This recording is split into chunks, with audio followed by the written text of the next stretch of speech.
Near Saratoga in upstate New York, on September 19, 1777, a British Royal Army under the command of General John Burgoyne marched southward on forested roads along the Hudson River.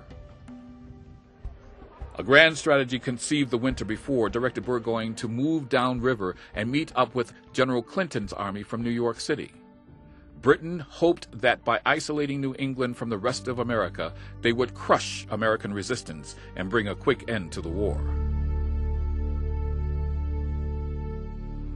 However, on that late summer day, an American army under the command of Horatio Gates brought Burgoyne's royal troops to a standstill.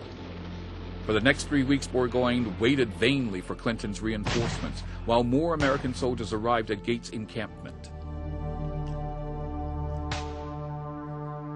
3 weeks later, the British faced over 17,000 American army and militia, and on October 7th, a second battle began in a clearing outside of Saratoga.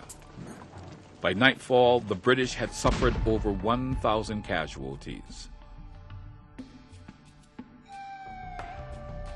The next morning, Burgoyne's forces retreated northward.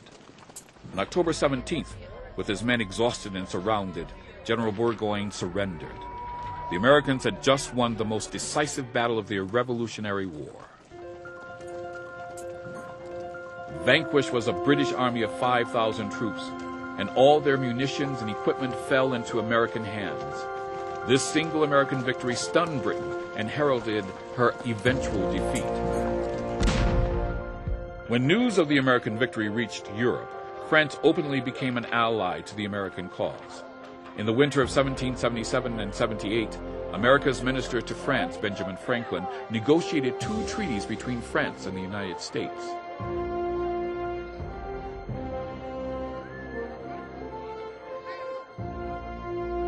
In the Treaty of Amity and Commerce, France not only recognized American independence, but the new nation's right to trade with whom it wanted.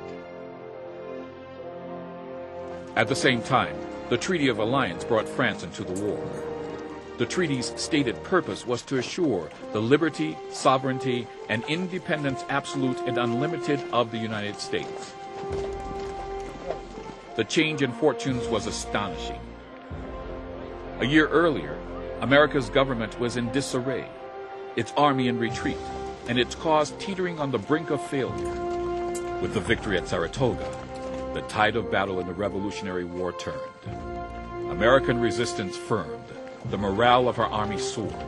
New England was safe, and France committed her navy and troops to the cause of U.S. independence.